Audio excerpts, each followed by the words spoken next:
ये एक अच्छा कदम है।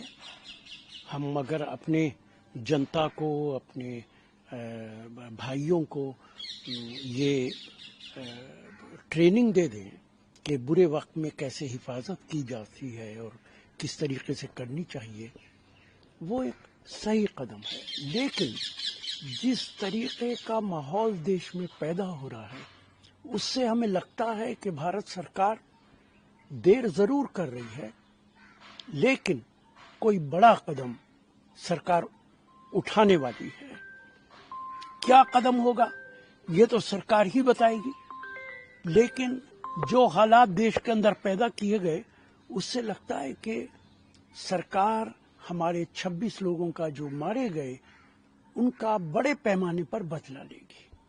मेरा बड़े अदब के साथ प्रधानमंत्री से कहना है, हमें याद है आपने कहा था कि अगर मैं चाहूं 11 दिन के अंदर पाकिस्तान को खत्म कर सकता हूं। आपने, आपके होम मिनिस्टर ने यह भी कहा था कि पाकिस्तान ऑक्युपाइड कश्मीर को हम बहुत जल्द ले लेंगे। आपसे हमारी दरख्वास्त है, आज बहुत मुनासिब वक्त है, कम से कम पाकिस्तान ऑक्युपाइड कश्मीर को लीजिए।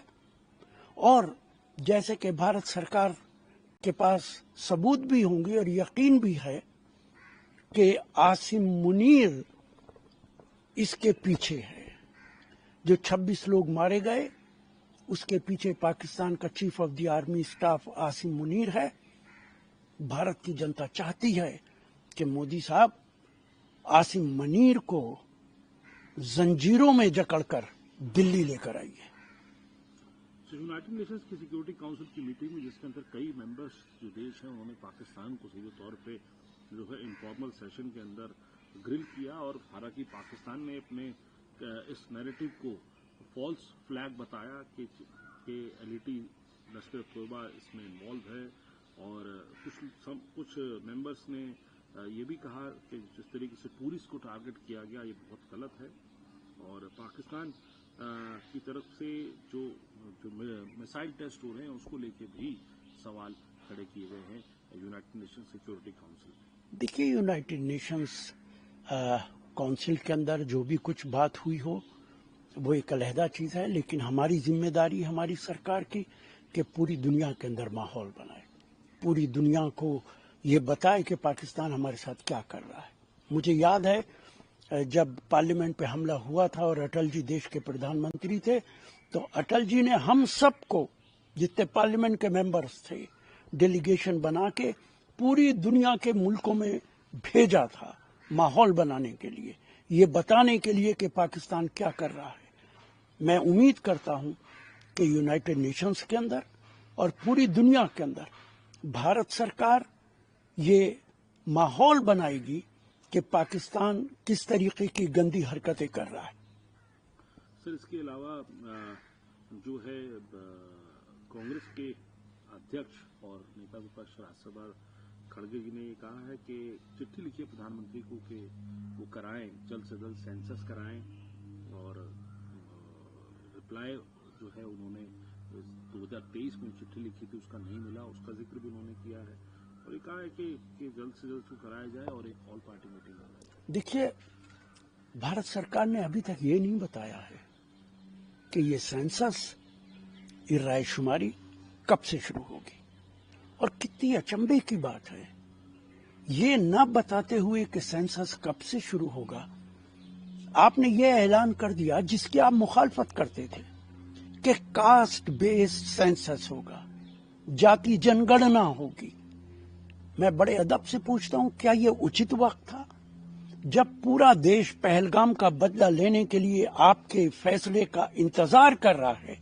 आप कह रहे हैं कि जाति जनगणना होगी, और अगर जाति जनगणना होगी तो कब से होगी? ये बात ठीक पूछी है खड़गे साहब ने। भारत सरकार, ऐसा लगता है कि जाति जनगणना का मुद्दा उठाकर पहलगाम के मुद्दे को कमजोर करना चाहती है। ममता बनर्जी ने साफ तौर पर कहा कि मुर्शिदाबाद वायलेंस को लेकर कि भाई सरकार जो है, केंद्र सरकार बॉर्डर्स का ध्यान रखे, कॉम्युनल वायलेंस, कॉम्युनल हेट ना बढ़ाए। हालांकि बीजेपी ने पलटवार किया, कहा कि बीएसएफ मुस्लिम अपीजमेंट करती है पश्चिम बंगाल के अंदर सरकार और ममता बनर्जी। देखिए, मुर्शिदाबाद हुआ, वहां पे कुछ लोग मारे गए, दुर्भाग्यपूर्ण भी है, तकलीफ की खबर है। लेकिन बीजेपी की सरकारों में ये नहीं हो रहा क्या? संभल के अंदर क्या हुआ है, कितने लोग मारे गए, और वहां के तो लोग कहते हैं कि पुलिस ने मारे हैं।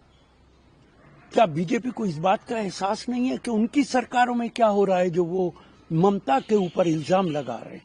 और जितना अपीजमेंट भारतीय जनता पार्टी और बीजेपी की सरकार अपने वोटर्स का करती है, इतना तो दुनिया के अंदर शायद किसी ने भी किसी समुदाय का अपीजमेंट नहीं किया होगा।